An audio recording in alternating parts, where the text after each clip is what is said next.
Coir പാട്ട് പാടുകയും നമുക്കൊന്നിച്ച് ദൈവത്തെ സ്തുതിക്കുകയും ചെയ്യാനുള്ള സമയമാണ്. ഹല്ലേലൂയ. കൊയറിനെ അതിനായി ക്ഷണിക്കുന്നു.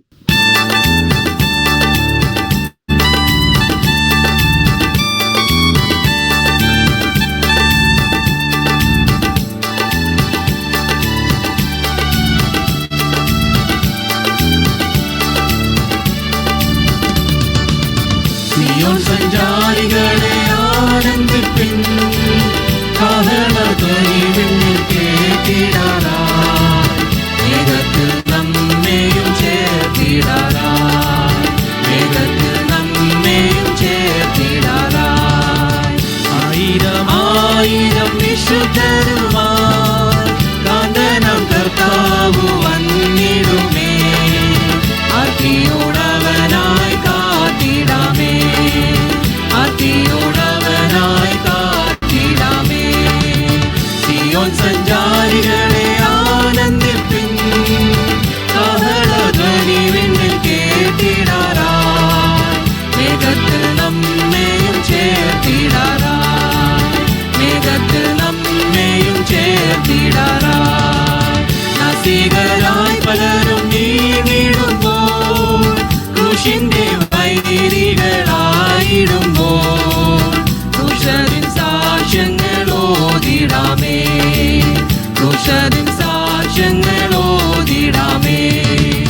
സിയോൻ സഞ്ചാരികളെ ആനന്ദിപ്പിൻ, കാഹളധ്വനി വിണ്ണിൽ കേട്ടിടാനായി, മേഘത്തിൽ നമ്മെയും ചേർത്തിടാനായി, മേഘത്തിൽ നമ്മെയും ചേർത്തിടാനായി.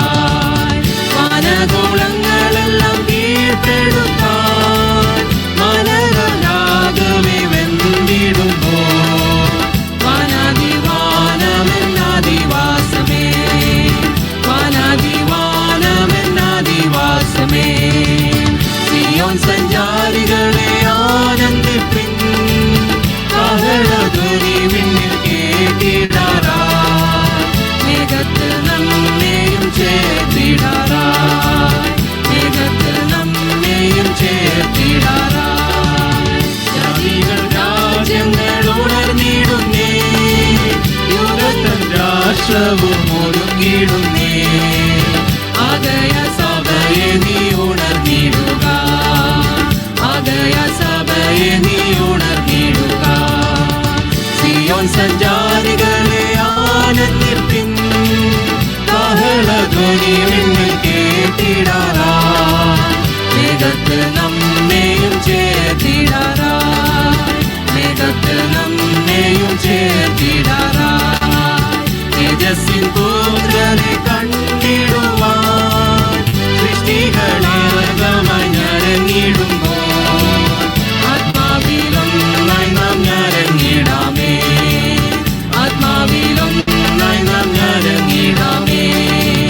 സിയോൻ സഞ്ചാരികളെ ആനന്ദിപ്പിൻ, കാഹളധ്വനി വിണ്ണിൽ കേട്ടിടാനായി, മേഘത്തിൽ നമ്മെയും ചേർത്തിടാനായി, മേഘത്തിൽ നമ്മെയും ചേർത്തിടാനായി. വാഗ്ദത്തമഖിലവും നിറവേറുന്നേ, സിയോനിൽ പണിവേഗം തീർന്നിടുമേ, തേജസ്സിൽ കാന്തനും വെളിപ്പെടുമേ, തേജസ്സിൽ കാന്തനും വെളിപ്പെടുമേ. സിയോൻ സഞ്ചാരികളെ ആനന്ദിപ്പിൻ, കാഹളധ്വനി വിണ്ണിൽ കേട്ടിടാനായി, മേഘത്തിൽ നമ്മെയും ചേർത്തിടാനായി, മേഘത്തിൽ നമ്മെയും ചേർത്തിടാനായി. ആയിരം ആയിരം വിശുദ്ധരുമായി കാന്തനാം കർത്താവ് വന്നിടുമേ, അതിയോടവനായി കാത്തിടാമേ, അതിയോടവനായി കാത്തിടാമേ. സിയോൻ സഞ്ചാരികളെ ആനന്ദിപ്പിൻ, കാഹളധ്വനി വിണ്ണിൽ കേട്ടിടാനായി, മേഘത്തിൽ നമ്മെയും ചേർത്തിടാനായി, മേഘത്തിൽ നമ്മെയും ചേർത്തിടാനായി.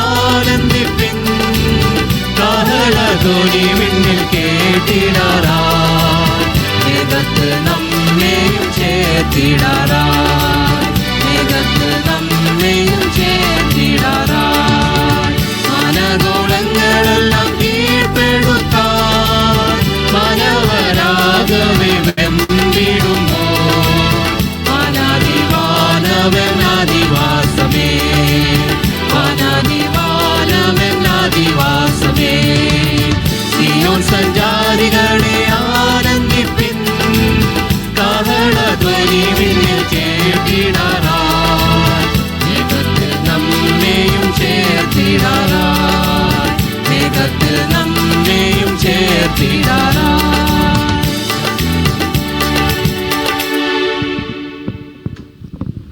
ദൈവത്തിന് സ്തോത്രം. ഇന്ന് രാത്രിയിലെ ഹല്ലേലൂയ നമ്മുടെ ദേവദാസൻ പാസ്റ്റർ വി വർഗീസ് നമ്മളോട് ദൈവവചനത്തിൽ നിന്ന് സംസാരിക്കാൻ പോവുകയാണ്. കഴിഞ്ഞ 6 ദിവസങ്ങളും വളരെ അനുഗ്രഹമായി ദൈവം പരിപാലിച്ചു, സഹായിച്ചു. ദൈവത്തിന്റെ എല്ലാ കൃപയ്ക്കായും കരുണയ്ക്കായും വിശ്വസ്തതയ്ക്കായും ദൈവത്തെ സ്തുതിക്കുന്നു. ദേവദാസനെ ഓർത്ത് പ്രത്യേകം സ്തുതിക്കുന്നു. അനേക ഇടങ്ങളിൽ ദൈവത്തിന് വേണ്ടി പ്രയോജനപ്പെടുവാൻ, അനേക ഹൃദയങ്ങളിലെ ദൈവവചനത്തിന്റെ പൊരുളുകളും ആഴങ്ങളും വെളിപ്പെടുത്തി കൊടുക്കുവാൻ ദൈവം ഈ നാളുകളിൽ ധാരാളമായിട്ട് ഉപയോഗിക്കട്ടെ എന്ന് നമുക്ക് പ്രാർത്ഥിക്കാം. ദേവദാസനെ ഹല്ലേലൂയ സ്തോത്രം. നമ്മുടെ സമയങ്ങളൊന്നും ഇനി കളയുന്നില്ല, ദേവദാസന് കൊടുക്കുകയാണ്. ഇന്നത്തെ ബൈബിൾ ക്ലാസ്സിനായിട്ട് പാസ്റ്റർ വി വർഗീസിനെ ക്ഷണിക്കുന്നു. ദൈവം സഹായിക്കും. താങ്ക് യു ദേവദാസനെ. ശബ്ദം വ്യക്തമായിട്ട് കേൾക്കാമല്ലോ.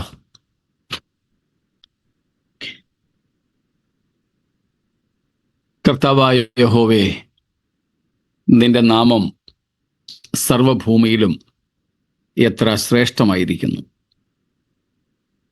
ആ ശ്രേഷ്ഠമേറിയ നാമത്തിൽ നമുക്കൊരുമിച്ച് ഈ ബൈബിൾ ക്ലാസ്സുകളുടെ 7ാമത്തെ രാത്രിയിലുമായിരിക്കാൻ കഴിയുന്നതിൽ ഞാൻ ദൈവത്തെ വാഴ്ത്തുന്നു. അധ്യക്ഷനായിരിക്കുന്ന കർത്താവിൻ്റെ ദാസൻ ഷാജി കുര്യൻ, മറ്റ് കർത്താവിൻ്റെ ദാസന്മാർ, ദൈവജനം എല്ലാവർക്കും ക്രിസ്തീയ വന്ദനങ്ങൾ. നമുക്കൊരുമിച്ച്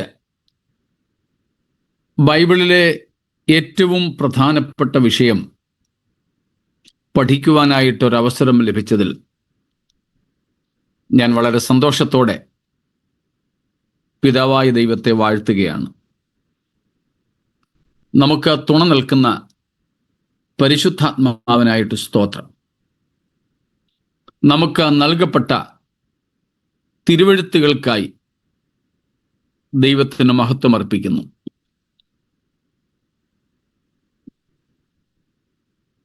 കൂട്ടായ്മയ്ക്ക് വേണ്ടി ദൈവം നമുക്ക് നൽകിയിട്ടുള്ള നമ്മുടെ പ്രാദേശിക സഭകൾക്കായും പ്രാദേശിക സഭയെ കവിഞ്ഞ് ലോകമെമ്പാടും നമുക്ക് നൽകപ്പെട്ടിട്ടുള്ള വിശുദ്ധന്മാരുടെ കൂട്ടായ്മയ്ക്കായും ദൈവത്തെ സ്തുതിക്കുന്നു. ഈ അനിശ്ചിതത്വം നിറഞ്ഞ ലോകത്തിൽ ഭാവിയെക്കുറിച്ചുള്ള നിശ്ചയദാർഢ്യത്തോടെ ജീവിപ്പാൻ ദൈവം പകർന്നിട്ടുള്ള ജീവനുള്ള പ്രത്യാശയ്ക്കായി സ്തോത്രം. നമുക്ക് വേണ്ടി ഒരുക്കപ്പെടുന്ന സ്വർഗീയ യെരുശലേമിനായി ദൈവത്തെ വാഴ്ത്തുന്നു. സ്തോത്രം. കർത്താവ് നമുക്ക് വേണ്ടി ഏറിയ പ്രതിഫലങ്ങളും ഒരുക്കിക്കൊണ്ടിരിക്കയാൽ ദൈവത്തിന് വാഴ്വുകൾ അർപ്പിക്കുകയാണ്. ഈ പറഞ്ഞ എല്ലാ കാര്യങ്ങളും മനസ്സിലാക്കുവാൻ കഴിഞ്ഞുവെന്ന് ഞാൻ കരുതുന്നു. സ്തോത്രം. ആ വലിയ പ്രത്യാശയോടെ നമുക്ക് ദൈവത്തിൻ്റെ വചനത്തിലേക്ക് നമ്മുടെ ശ്രദ്ധയെ തിരിക്കാം. നമ്മൾ കഴിഞ്ഞ ദിവസങ്ങളിലായിട്ട് പഠിച്ചു വരുന്നത്, അല്ലെങ്കിൽ നമ്മുടെ ഈ ദിവസങ്ങളിലെ ബൈബിൾ ക്ലാസ്സിൻ്റെ പഠന വിഷയം, ചിന്താവിഷയം എന്ന് പറയുന്നത് കർത്താവായ യേശുവിൻ്റെ മടങ്ങിവരവും നമ്മുടെ ഒരുക്കവും എന്നുള്ളതാണല്ലോ. നാം എങ്ങനെ ഒരുങ്ങണം എന്നുള്ളത് നാം പഠിച്ചു വരികയാണ്. ഇന്നലെ മുതൽ നാം ആ ഭാഗത്തേക്ക് ശ്രദ്ധ തിരിച്ചു.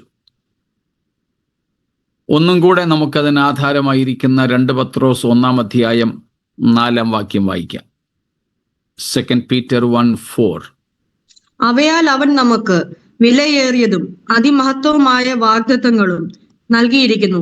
ഇവയാൽ നിങ്ങൾ ലോകത്തിൽ മോഹത്താലുള്ള നാശം വിട്ടൊഴിഞ്ഞിട്ട് ദിവ്യ സ്വഭാവത്തിന് കൂട്ടാളികളായി തീരുവാൻ ഇടവരുന്നു.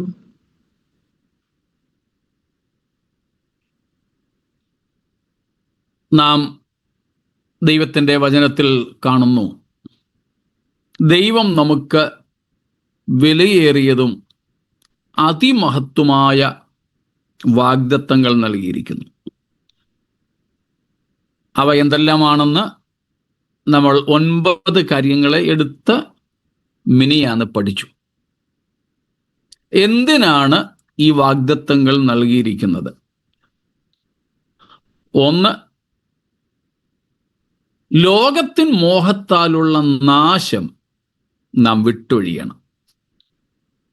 2, ദിവ്യ സ്വഭാവത്തിന് നാം കൂട്ടാളികളാകണം.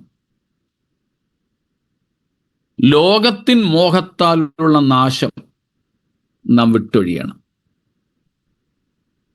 നാം ഈ ഭാഗങ്ങളിൽ നിന്നാണ് കർത്താവിൻ്റെ വരവിനായി നാം എങ്ങനെ ഒരുങ്ങണം, അല്ലെങ്കിൽ എങ്ങനെ ഒരുങ്ങും, നമ്മുടെ ഉത്തരവാദിത്വം എന്ത് എന്ന് പഠിക്കുന്നത്. യേശുക്രിസ്തു വന്ന് നമ്മളെ അങ്ങ് കൊണ്ടുപോകും, നമുക്ക് പ്രത്യേകിച്ച് കടമകൾ ഒന്നുമില്ല എന്ന് കരുതുന്ന ചിലരെങ്കിലും ഇല്ലാതില്ല. പക്ഷേ അത് തെറ്റായിട്ടുള്ള ഉപദേശമാണ്. സ്തോത്രം. നാം നമ്മുടെ കർത്താവിൻ്റെ വരവിനായിട്ട് ഒരുങ്ങേണ്ടതുണ്ട്. കുറഞ്ഞപക്ഷം 50 പ്രാവശ്യമെങ്കിലും നാം പുതിയ നിയമത്തിൽ ഒരുങ്ങുക, ബി പ്രിപ്പയർഡ് എന്ന് കാണുന്നുണ്ട്. സ്തോത്രം.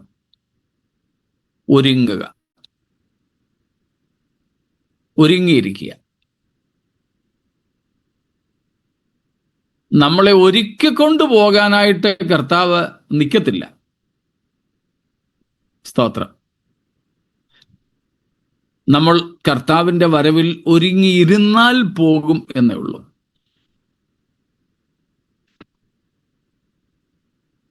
നാം ഒരുങ്ങിയിരിക്കുക എന്ന് ദൈവത്തിൻ്റെ വചനം നമ്മെ പഠിപ്പിക്കുന്നുണ്ട്. അതുകൊണ്ട് നാം ആ ഭാഗങ്ങൾ നോക്കിക്കൊണ്ടിരിക്കുകയായിരുന്നു.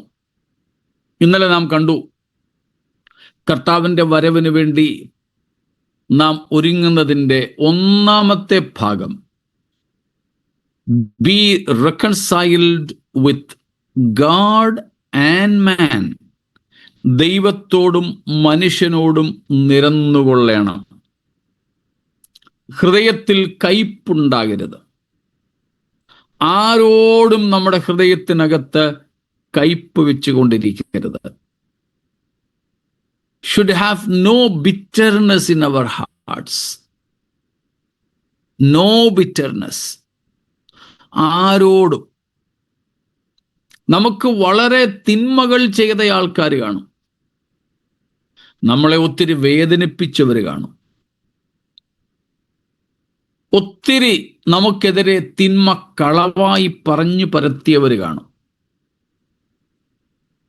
നമുക്ക് അപമാനം വരുത്തിയവർ കാണും.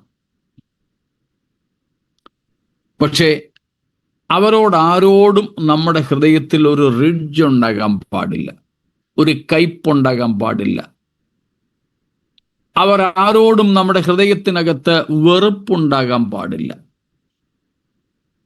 ആരോടെങ്കിലും കയ്പോ വെറുപ്പോ ഒക്കെ ഉണ്ടെങ്കിൽ ഈ നിമിഷത്തിൽ തന്നെ നാം അവരോട് അതെല്ലാം ക്ഷമിക്കണം. അത് വെച്ചുകൊണ്ടിരിക്കരുത്. അത് നമ്മുടെ ശരീരത്തിൻ്റെ ആരോഗ്യം തകർക്കും, മാനസികാരോഗ്യത്തെ ക്ഷയിപ്പിക്കും, ആത്മീയമായി നമ്മളെ വല്ലാതെ ഡിസ്റ്റർബ് ചെയ്യും, വല്ലാതെ നമ്മളെ അലോസരപ്പെടുത്തും. അതിലെല്ലാം ഉപരി അത് നമ്മുടെ നിത്യതയെയും സാരമായി ബാധിക്കും, പ്രതികൂലമായി ബാധിക്കും. സ്തോത്രം. അതുകൊണ്ട് ദൈവത്തോടും മനുഷ്യനോടും നിരപ്പുള്ളവരായിരിക്കണം. സ്തോത്രം. A right relationship with God and man. ദൈവത്തോടും മനുഷ്യനോടും ശരിയായ ആരോഗ്യകരമായ ബന്ധം നാം പുലർത്തണം. നമ്മളോട് ആരെങ്കിലും പിണങ്ങിയിരിക്കുന്നെങ്കിൽ ഇരിക്കട്ടെ, നമ്മളെ ആരെങ്കിലും വെറുക്കുന്നെങ്കിൽ അവർ വെറുത്തോട്ടെ. പക്ഷേ നാം ആരെയും വെറുക്കരുത്, നാം ആരോടും പിണങ്ങിയും ഇരിക്കരുത്, ആരോടും കയ്പായും ഇരിക്കരുത്. സ്തോത്രം. പല കുടുംബങ്ങൾ പോലും ഡിമോൺസ്ട്രേറ്റീവ് ഫാമിലീസ് ആയിട്ട് കഴിയുകയാണ്. ആൾക്കാരുടെ മുമ്പിൽ കാണിക്കാനുള്ള ഒരു സ്നേഹവും ഐക്യതയും ഒക്കെ പല കുടുംബങ്ങളിൽ പോലും ഉള്ളൂ എന്നത് വളരെ ദുഃഖകരമായ കാര്യമാണ്. അങ്ങനെയൊന്നും ആകരുത്. രണ്ടാമതായിട്ട് നമ്മൾ കണ്ടു, മാനസാന്തരപ്പെടണം, പാപങ്ങളെ ഒക്കെ വിട്ടുതിരിയണം. അതിനെയൊക്കെ വിട്ടിട്ട് നാം ദൈവത്തിങ്കലേക്ക് വരയണം.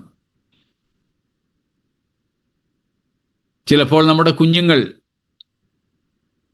എൻ്റെയുമൊക്കെ ചെറുപ്പത്തിൽ പിള്ളാരപ്പിടുത്തക്കാരെ കുറിച്ച് പറഞ്ഞിട്ടുണ്ട്. പിള്ളാരപ്പിടുത്തക്കാർ, ഞാനുമൊക്കെ സ്കൂളിൽ പോകുന്ന സമയത്ത് പറയുമായിരുന്നു, പിള്ളാരപ്പിടുത്തക്കാരുണ്ട്, മുട്ടായി തന്നിട്ട് നമ്മളെ തട്ടിക്കൊണ്ടുപോകും, കണ്ണ് കുത്തിപ്പൊട്ടിക്കും, പിന്നെ തെണ്ടാൻ കൊണ്ടുപോകും എന്നൊക്കെ. അതുകൊണ്ട് ആരെങ്കിലും അങ്ങനെയുള്ളവരെയൊക്കെ കണ്ടാൽ ഓടിപ്പോകുമായിരുന്നു. നമ്മൾ നമ്മുടെ കുഞ്ഞുങ്ങളോട് ആ കാര്യങ്ങളൊക്കെ പറഞ്ഞ് പഠിപ്പിക്കാറുണ്ട്. ചിലപ്പോൾ വശീകരിച്ച് കൊണ്ടുപോകുവാൻ എന്തെങ്കിലും ഇഷ്ടമുള്ള സാധനങ്ങളൊക്കെ വെച്ച് നീട്ടുമ്പോൾ നമ്മൾ തക്കം പാർത്ത് അതെല്ലാം ഇട്ടിട്ട് നമ്മുടെ വീട്ടിലേക്ക്, പപ്പായുടെ മമ്മിയുടെ ഒക്കെ അടുക്കലേക്ക് അലറി വിളിച്ച് ഓടി വരുന്നത് പോലെയുള്ള ഒരവസ്ഥയാണ് മാനസാന്തരം എന്ന് പറയുന്നത്.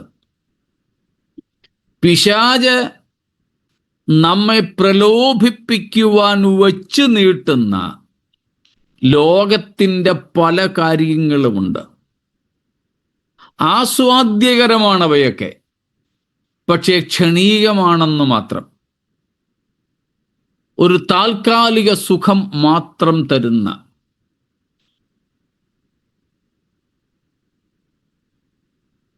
ചൊറിച്ചിലുണ്ടാകുമ്പോൾ തോന്നുന്ന സുഖം പോലെ, a pleasure of sweet itching എന്ന് പറയും. മധുരതരമായ ചൊറിച്ചിലിന് ഉണ്ടാകുന്ന ഒരു ചെറിയ സുഖം പോലെ മാത്രം സുഖം തരുന്ന പലതും സാത്താൻ വെച്ചു നീട്ടും ലോകത്തിൽ. ആ സാത്താന്യമായ, ലൗകികമായ, ജഡീകമായ, പാപപരമായതിനെയൊക്കെ വിട്ടിട്ട് അലറി വിളിച്ച് അയ്യോ രക്ഷിക്കണേ എന്ന് നിലവിളിച്ചുകൊണ്ടൊരു കുഞ്ഞ് ഒരു വീട്ടിലേക്ക് അപ്പൻ്റെ അമ്മയുടെ അടുക്കലേക്ക് ഓടിയെത്തുന്നത് പോലെ നാമും അലറി വിളിച്ച് ദൈവത്തിങ്കിലേക്ക് തിരിച്ച് ഓടി അടുത്തു വരുന്ന അവസ്ഥയുടെ പേരാണ് മാനസാന്തരം. സ്തോത്രം. എന്നാൽ ഈ സുഖത്തിന് അല്പ സമയത്തെ ആയുസ് മാത്രമേ ഉള്ളൂ. അതുകൊണ്ടാണ് അതിനെ മധുരച്ചൊറിച്ചിലിൻ്റെ സുഖമെന്ന് വിളിക്കുന്നത്. ഇപ്പോൾ ചൊറിയുമ്പോൾ സുഖമുണ്ട്, ഒരല്പം കഴിയുമ്പോൾ നീറ്റൽ തുടങ്ങും. അത് പിന്നെ പഴുപ്പായിട്ട് മാറും, അത് ഇൻഫെക്ഷൻ ആകും. ആകപ്പാട് വലിയ പ്രശ്നമാണ്. ആദ്യത്തെ ഒരു നൈമിഷികമായ സുഖത്തിന് വേണ്ടി ചൊറിഞ്ഞ് തൊലി പൊട്ടിച്ചതാണ്. ഇത് തന്നെയാണ് പാപം ചെയ്യുന്നത്. എന്നാൽ പാപത്തിൻ്റെ ആ നൈമിഷികമായ സുഖം വേണ്ട എന്ന് വെച്ച് അലറി വിളിച്ച് ദൈവത്തിങ്കിലേക്ക് ഓടിയെടുക്കുന്ന അവസ്ഥ മാനസാന്തരം. അങ്ങനെ നാം മാനസാന്തരപ്പെടണം. നമ്മുടെ കർത്താവിൻ്റെ വരവിൽ പോകണമെങ്കിൽ മാനസാന്തരപ്പെട്ടേ പറ്റൂ. ഇന്നും മാനസാന്തരപ്പെടേണ്ട ഒത്തിരി മേഖലകൾ നമ്മുടെ ജീവിതത്തിലുണ്ട്. സ്തോത്രം. അതിനോട് ചേർത്ത് നമ്മൾ പറഞ്ഞായിരുന്നു യേശു ക്രിസ്തുവിൽ വിശ്വസിക്കുക. Believe in the Lord Jesus Christ.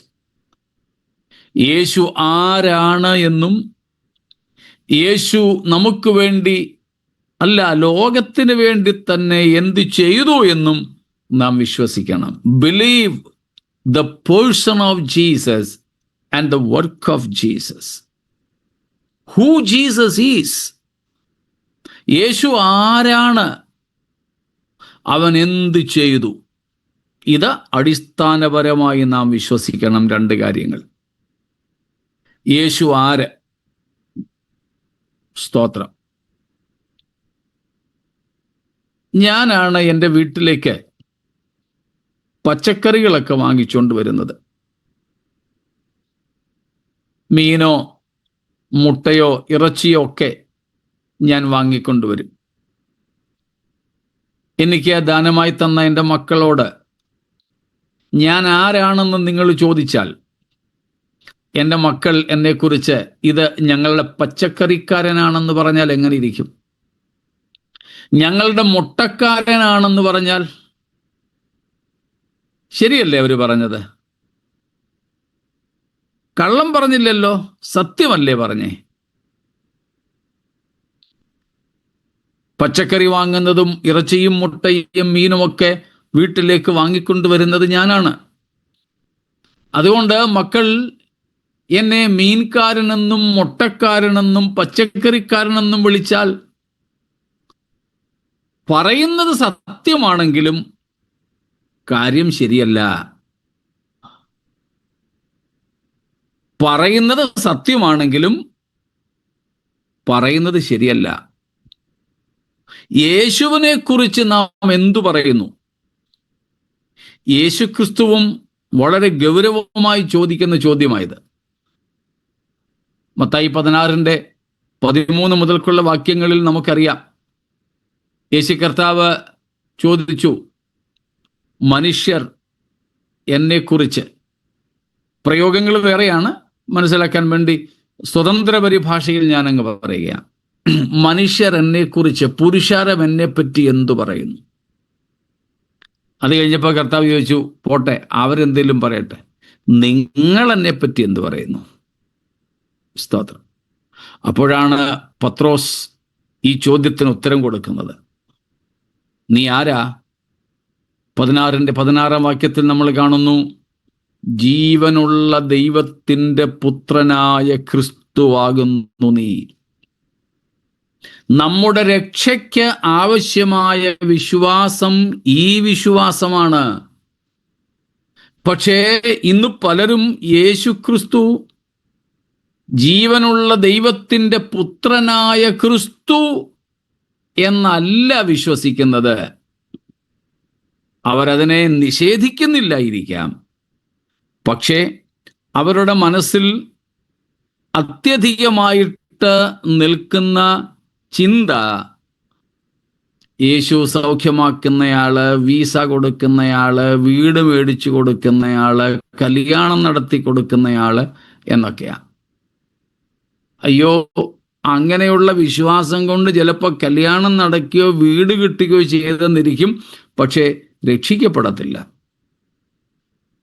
അതുകൊണ്ട് കർത്താവിനോട് കൂടെ നാം പോകണമെങ്കിൽ ഈ രണ്ട് വിശ്വാസം അത്യാവശ്യമാണ്. യേശുവിൻ്റെ ആളത്വത്തെക്കുറിച്ചും യേശുവിൻ്റെ വീണ്ടെടുപ്പിൻ പ്രവൃത്തിയെക്കുറിച്ചും. സ്തോത്രം.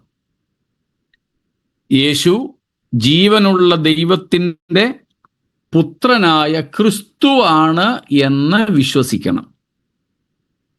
യേശുക്രിസ്തുവിൻ്റെ ക്രൂശുമരണത്താൽ നമുക്ക് പാപമോചനവും വീണ്ടെടുപ്പുമുണ്ട് എന്നും വിശ്വസിക്കണം. യേശു മരിച്ചവരിൽ നിന്നും ഉയർത്തെഴുന്നേറ്റു, ഇന്നും മഹത്വത്തിൽ ജീവിക്കുന്നു എന്ന് നാം വിശ്വസിക്കണം. ആ കാര്യങ്ങൾ നമുക്ക് കൂടുതൽ അറിയാവുന്നത് കൊണ്ട് അവിടെ അധികം നിൽക്കുന്നില്ല. അപ്പോൾ റെക്കൺസിലിയേഷൻ, നിരപ്പ്, റിപ്പൻറ്റൻസ്, മാനസാന്തരം, ദെൻ ബിലീഫ് അഥവാ ഫെയ്ത്ത്, വിശ്വാസം ക്രിസ്തുവിൽ. നാലാമത്തത് നമുക്ക് അറിയാവുന്ന കാര്യമാണ്.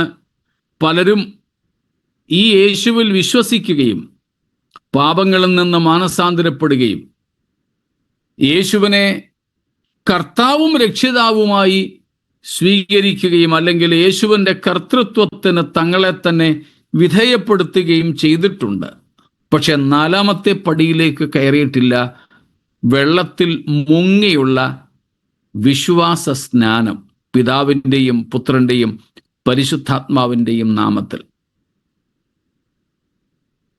ഏതാണ്ട് ദൈവമക്കളായ നാം എല്ലാവരും ഈ പ്രക്രിയയിലൂടെയും കടന്നുപോയിട്ടുണ്ട് എന്നതുകൊണ്ട് അവിടെയും ഞാൻ അധികം നിൽക്കുന്നില്ല. ആരെങ്കിലും രക്ഷിക്കപ്പെട്ട ശേഷവും യേശുവിനെ കർത്താവായി ഏറ്റുകൊണ്ട ശേഷവും പിതാവിൻ്റെയും പുത്രൻ്റെയും പരിശുദ്ധാത്മാവിൻ്റെയും നാമത്തിൽ വെള്ളത്തിൽ മുങ്ങിയുള്ള വിശ്വാസ സ്നാനം സ്വീകരിച്ചിട്ടില്ലെങ്കിൽ നിങ്ങൾ അതും സ്വീകരിച്ചേ പറ്റൂ. കാരണം അത് ദൈവത്തിൻ്റെ കൽപ്പനയാണ്. സ്തോത്രം.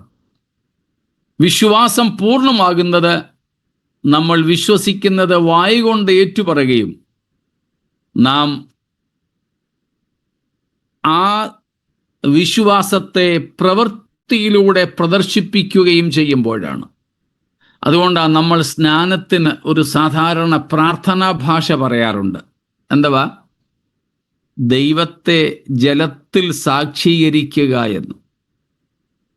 വളരെ നല്ല പ്രയോഗമാണ്. വെള്ളത്തിൽ എന്ത് സാക്ഷീകരിക്കുന്നു? വെള്ളത്തിലേക്ക് മുങ്ങിപ്പൊങ്ങുമ്പോൾ നാം ലോകത്തോട് ആ കർമ്മത്തിലൂടെ വിളിച്ചു പറയുകയാണ്, ഇതുപോലെ യേശു മരിച്ചു, അടക്കപ്പെട്ടു, ഉയർത്തെഴുന്നേറ്റു. അതെ, യേശുക്രിസ്തുവിൻ്റെ മരണം, അടക്കം, പുനരുത്ഥാനം എന്നിവയുടെ സാക്ഷീകരണം, പരസ്യ സാക്ഷീകരണമാണ് വിശ്വാസ സ്നാനം. സ്തോത്രം. വിശ്വാസ സ്നാനം. ശരി, അഞ്ചാമത്തെ കാര്യം, കർത്താവിൻ്റെ വരവിനായി നാം ഒരുങ്ങുന്നതിൻ്റെ അഞ്ചാമത്തെ ഘട്ടം അല്ലെങ്കിൽ അഞ്ചാമത്തെ ഭാഗം ഈ സ്നാനത്തോട് ചേർത്ത് വെച്ച് നമുക്ക് ചിന്തിക്കാൻ സാധിക്കും. പഴയ മനുഷ്യനെ പൂർണ്ണമായും ഉരിഞ്ഞുകളക. സ്തോത്രം. പഴയ മനുഷ്യനെ പൂർണ്ണമായും ഉരിഞ്ഞുകളക. റോമാലേഖനം 6-ാമത്തെ അധ്യായത്തിൽ, 6-ാം അധ്യായം സ്നാനത്തിൻ്റെ അധ്യായമെന്നാണല്ലോ വിളിക്കപ്പെടുന്നത്. സ്തോത്രം. അവിടെ 1 മുതൽ 9 വരെയുള്ള വാക്യങ്ങളിൽ പൗലോസ് ശ്ലീഹ സ്നാനാനന്തര ജീവിതത്തെക്കുറിച്ചാണ് പറയുന്നത്. സ്നാനമേൽക്കുക എളുപ്പമാണ്, പക്ഷേ സ്നാനാനന്തരമായ ജീവിതം നയിക്കുകയാണ് നമുക്ക് ആവശ്യമായിരിക്കുന്നത്. സ്തോത്രം. അതിൻ്റെ 5-ാമത്തെയും 6-ാമത്തെയും ഒക്കെ വാക്യങ്ങളിൽ നാം കാണുന്നുണ്ട്, ജീവന്റെ പുതുക്കത്തിൽ നാം നടക്കേണ്ടതാകുന്നു. നാം സ്നാനപ്പെട്ടുവെങ്കിൽ വെള്ളത്തിൽ കേവലം മുങ്ങുന്ന കർമ്മം കൊണ്ട് കാര്യമില്ല. പകരം നമ്മുടെ പഴയ മനുഷ്യനെ ഉരിഞ്ഞുകളഞ്ഞ് ജീവന്റെ പുതുക്കത്തിൽ നാം നടക്കേണ്ടതായിട്ടുണ്ട്. പാപത്തിന് നാം മരിച്ചവരായി തീരണം. സ്തോത്രം. ഇപ്പോൾ നാം ജീവന്റെ പുതുക്കത്തിൽ നടക്കണം. അതുതന്നെയാണ് കൊലോസ് ലേഖനം 3-ാമത്തെ അധ്യായത്തിലും പൗലോസ് ശ്ലീഹ നമ്മോട് പറയുന്നത്. അതിൻ്റെ 5 മുതൽക്കുള്ള വാക്യങ്ങളിൽ ഒരു രക്ഷിക്കപ്പെട്ട ദൈവ പൈതൽ ചെയ്യേണ്ടതായ, ജീവിക്കേണ്ടതായ ജീവിത ശൈലികളെക്കുറിച്ച് പറയുന്നുണ്ട്. എന്നിട്ട് അതിൻ്റെ 9-ാമത്തെ വാക്യത്തിൽ, 3-ാം അധ്യായത്തിൻ്റെ 9-ാമത്തെ വാക്യത്തിൽ നാം വായിക്കുന്നു. 9-ാമത്തെ വാക്യം വായിച്ചോളൂ. നിങ്ങൾ പഴയ മനുഷ്യനെ അവന്റെ പ്രവൃത്തികളോടുകൂടെ ഉഴിഞ്ഞു കളഞ്ഞ്. തൽക്കാലം അത്രയും മതി. പഴയ മനുഷ്യനെ അവൻ്റെ പ്രവൃത്തികളോടുകൂടെ ഉരിഞ്ഞു കളയണം എന്ന് നമുക്കങ്ങ് നിഷ്കർഷിക്കാം. സ്തോത്രം. യേശുക്രിസ്തുവിൻ്റെ വരവിൽ നാം എടുക്കപ്പെടണമെങ്കിൽ നമ്മുടെ പഴയ മനുഷ്യനെ ഇപ്പോഴും നമ്മൾ സൂക്ഷിക്കുന്നെങ്കിൽ സാധ്യമല്ല. സ്നാനത്തിൽ നമ്മൾ എന്ത് ചെയ്തിരിക്കുകയാണ്? പഴയ മനുഷ്യനെ ഉരിഞ്ഞു കളഞ്ഞിരിക്കുന്നു. റോമർ 6 നമ്മൾ വായിക്കും പോലെ ജീവന്റെ പുതുക്കത്തിൽ നാം നടക്കുവാൻ തീരുമാനിച്ച് തുടങ്ങിയിരിക്കുന്നു. എങ്കിൽ സ്നാനപ്പെട്ടവരായ, യേശുക്രിസ്തുവിൻ്റെ വരവിനായിട്ട് കാത്തിരിക്കുന്നവരായ നാം എല്ലാവരും കർക്കശമായി പാലിക്കേണ്ട സംഗതിയാണ് പഴയ മനുഷ്യനെ ഉരിഞ്ഞുകളക. സ്തോത്രം.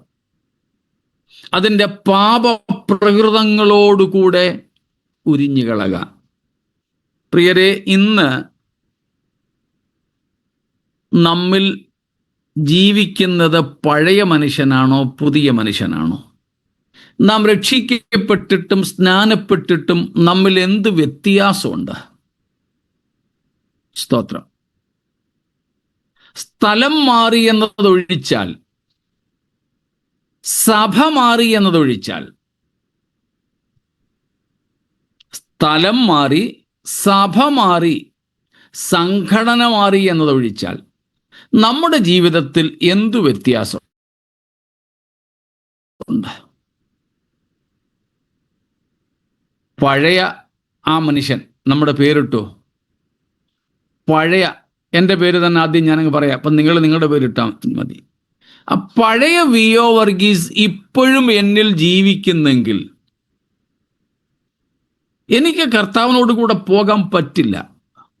എന്നിലെ പഴയ മനുഷ്യനെ കൊണ്ടുപോകാനല്ല യേശു വരുന്നത്. സ്തോത്രം. പഴയ മനുഷ്യനെ കൊണ്ടുപോകുവാനല്ല. അതുകൊണ്ട് സ്നാനപ്പെട്ടു എങ്കിൽ അതിൻ്റെ അർത്ഥം പ്രസ്താവിക്കുന്നത് പോലെ തന്നെ നമ്മുടെ പഴയ മനുഷ്യനെ, പഴയ പ്രകൃതത്തെ, പഴയ സ്വഭാവത്തെ ഉരിഞ്ഞുകളയണം. അവ ഒന്നും നമ്മിൽ ഉണ്ടാകുവാൻ പാടില്ല. ഒരു ദിവസം കൊണ്ടല്ല ഈ അവസ്ഥയിലേക്ക് നാം എത്തുന്നത്. അതിന് നമ്മുടെ ആയുഷ് പര്യന്തം ഈ വിശുദ്ധീകരണ പ്രക്രിയയിലൂടെ പോയേ പറ്റൂ. സ്തോത്രം. ഈ വിശുദ്ധീകരണ പ്രക്രിയയ്ക്ക് നാം വിധേയപ്പെട്ടേ പറ്റൂ. ആയുഷ് പര്യന്തം. ഒരു ദിവസം കൊണ്ടെത്തുന്ന ഒരു കാര്യമല്ല. അതുകൊണ്ട്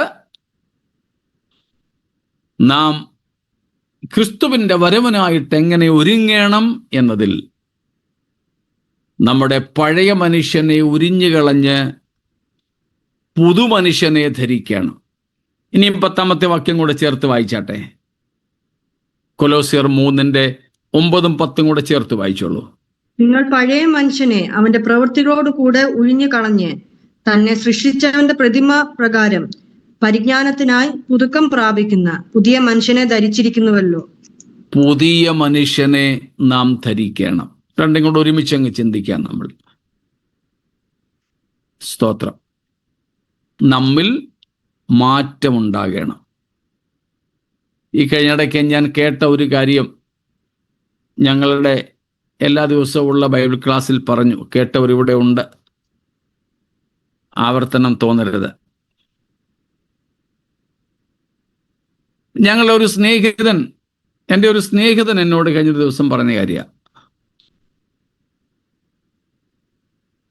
നമ്മൾ രക്ഷിക്കപ്പെട്ടെങ്കിൽ, സ്നാനപ്പെട്ടെങ്കിൽ, നമ്മിൽ അങ്ങനെ ഒരു മാറ്റം ഉണ്ടായി എങ്കിൽ നമ്മുടെ വീട്ടിലെ പട്ടിക്ക് പോലും മനസ്സിലാകണമെന്ന്.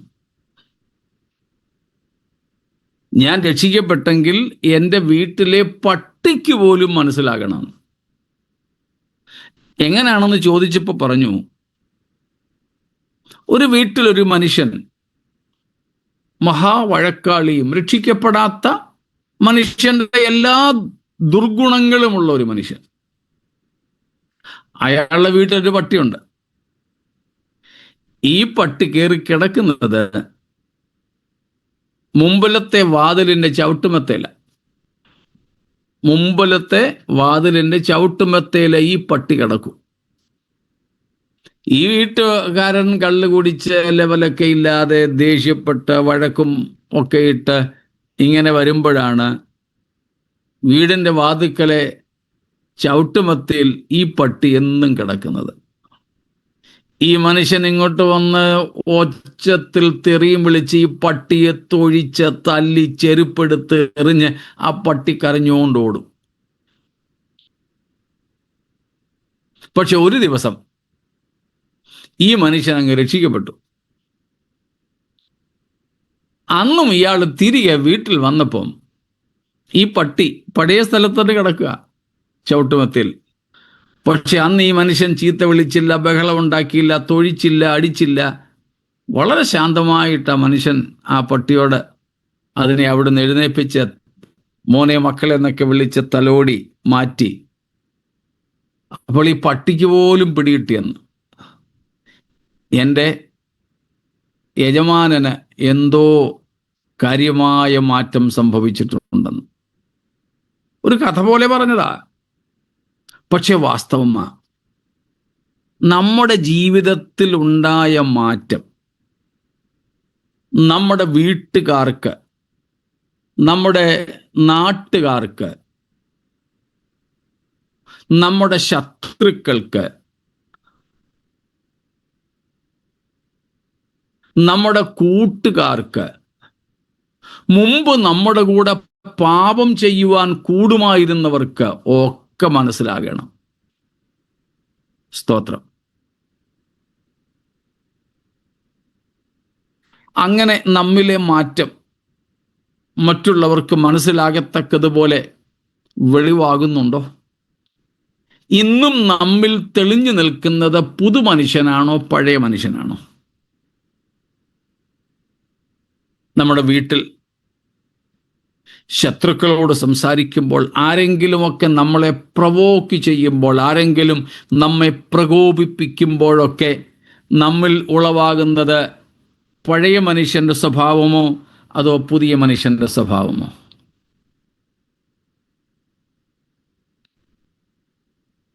നമ്മളിങ്ങനെ ട്രാഫിക്കിൽ കിടക്കുക, മുമ്പിൽ ബമ്പർ ടു ബമ്പർ പോവുക, അപ്പോഴപ്പുറകിൽ കിടന്ന ഒരാളെ ഹോണടിക്കുന്നേ.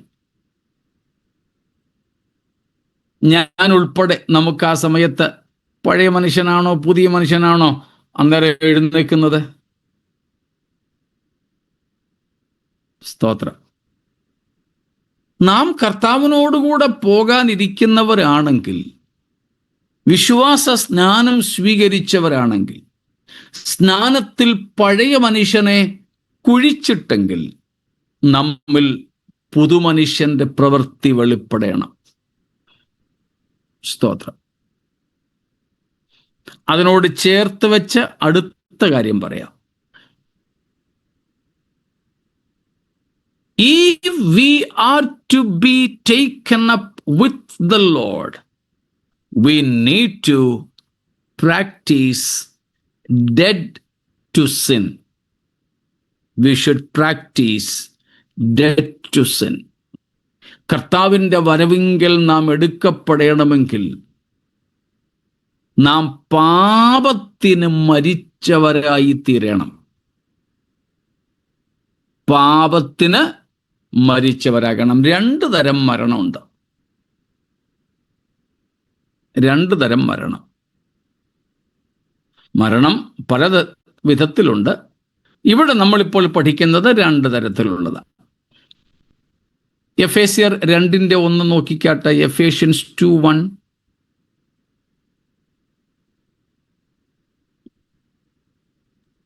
അതിക്രമങ്ങളാലും പാപങ്ങളാലും മരിച്ചവരായിരുന്ന നിങ്ങളെയും അവൻ ഉയർപ്പിച്ചു. മതി.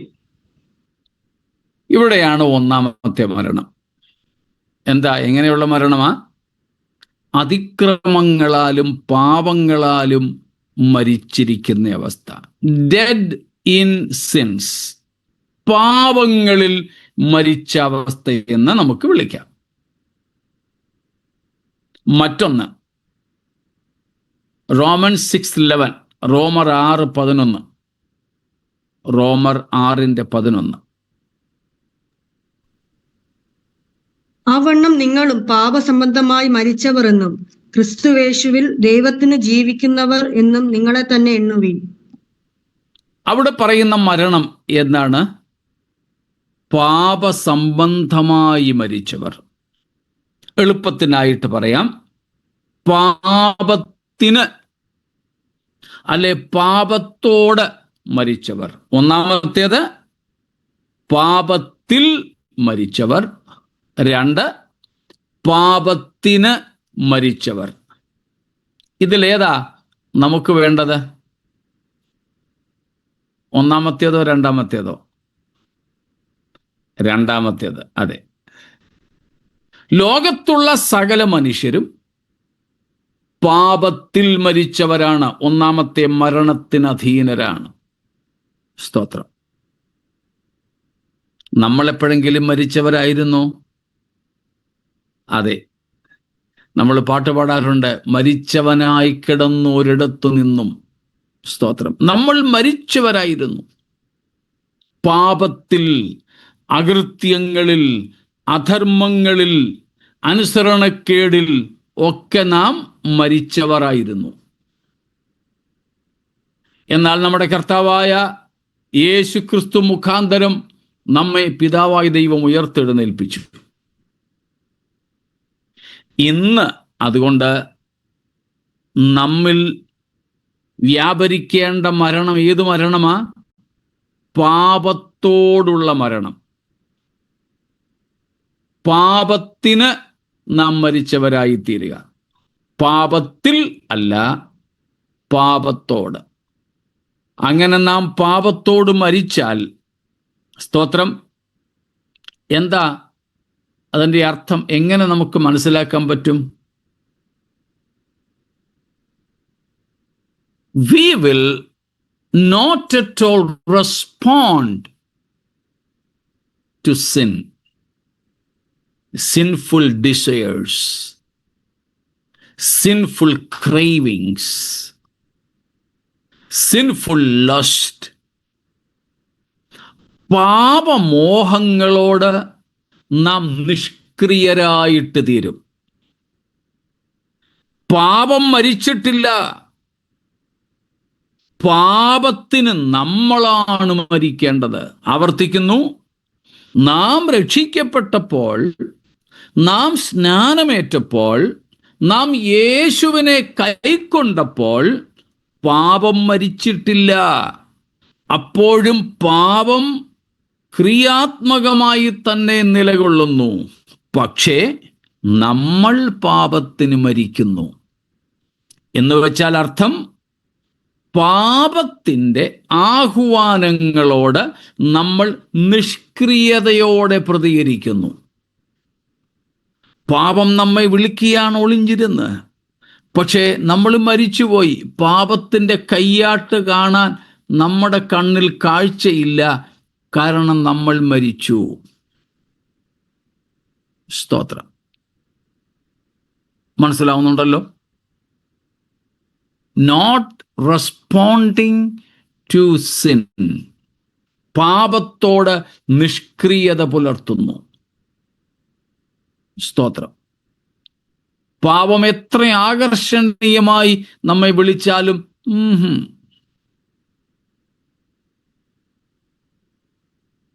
A color-blind person cannot enjoy the beauty of a flower. അന്ധനായൊരു മനുഷ്യന് വളരെ മനോഹരമായി തന്നെയുള്ള ഒരു പുഷ്പത്തിന്റെ സൗന്ദര്യം ആസ്വദിപ്പാൻ കഴിയില്ല. ചെകിടനായ ഒരുവൻ എത്ര മധുരതരമായ ഗാനവും ആസ്വദിക്കില്ല. ഇതുപോലെ നാം പാപത്തിന് മരിച്ചാൽ, പ്രിയരെ, ലോകവും പാപവുമൊക്കെ നമ്മെ മാടി വിളിക്കുമ്പോഴും നാം അതിൻ്റെ വിളിയെ കാണുകയും കേൾക്കുകയുമില്ല. നാം അതിനോട് പ്രതികരിക്കുകയില്ല, നിഷ്ക്രിയമായിരിക്കും. അതിൽ നിന്നും നമുക്ക് മനസ്സിലാക്കാം, നാം പാപത്തിന് മരിച്ചിരിക്കുന്നു. യേശുക്രിസ്തുവിൻ്റെ വരവിൽ പോകുന്നവർ പാപത്തിന് മരിച്ചവരായിരിക്കും. സ്തോത്രം. പാപത്തിന് നമ്മൾ മരിച്ചവരാണെങ്കിൽ റോമർ 6:12 വായിച്ചാട്ടെ. ആകയാൽ പാപം നിങ്ങളുടെ മർത്യ ശരീരത്തിൽ അതിന്റെ മോഹങ്ങളെ അനുസരിക്കുമാറ് ഇനി വാഴരുത്. മതി.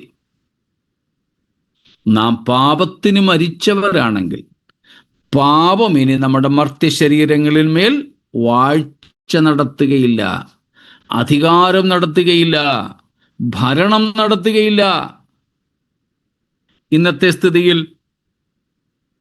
നമ്മൾ പാപത്തെ വാഴുന്നുവോ അതോ പാപം നമ്മളെ വാഴുന്നുവോ? ആവർത്തിക്കുന്നു, നമുക്ക് ആത്മാവിനാൽ പാപപ്രകൃതത്തിൻ്റെ മേൽ ആധിപത്യമുണ്ടോ അതോ പാപപ്രകൃതം നമ്മുടെ മേൽ ആധിപത്യം പുലർത്തുകയാണോ? ഇന്നത്തെ എന്താ സ്ഥിതി? സ്തോത്രം.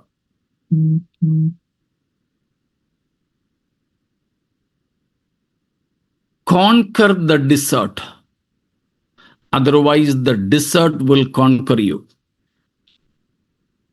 മരുഭൂമിയെ നാം കീഴ്പ്പെടുത്തണം, പിടിച്ചടക്കണം, അല്ലെങ്കിൽ മരുഭൂമി നമ്മളെ പിടിച്ചടക്കും എന്ന ഒരു ഉദ്ധരണിയുണ്ട്.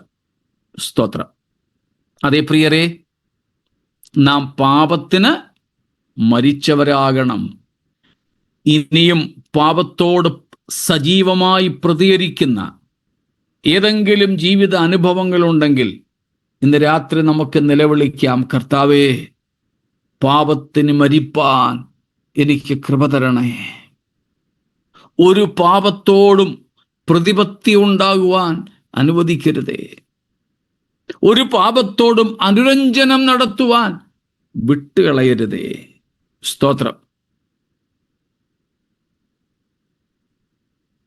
അടുത്തതായിട്ട് സ്തോത്രം,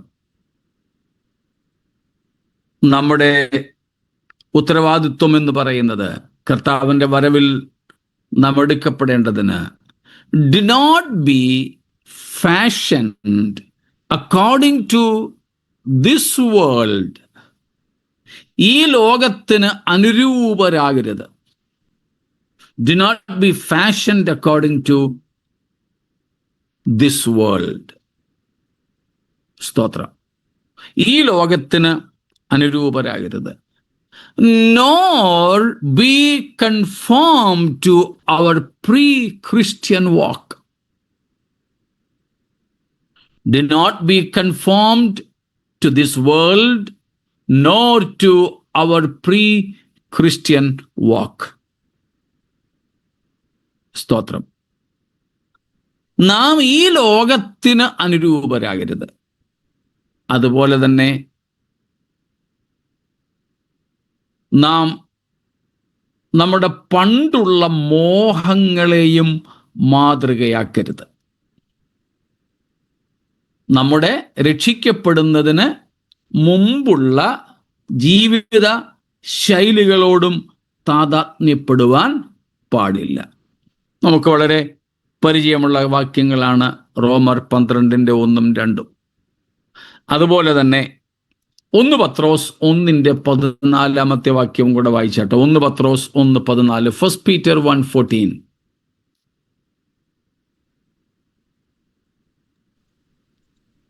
പണ്ട് നിങ്ങളുടെ അജ്ഞാനകാലത്തുണ്ടായിരുന്ന മോഹങ്ങളെ മാതൃകയാക്കാതെ നിങ്ങളെ വിളിച്ച വിശുദ്ധന് ഒത്തവണ്ണം അനുസരണമുള്ള മക്കളായി എല്ലാ നടപ്പിലും വിശുദ്ധരാകുവീൻ. സ്തോത്രം.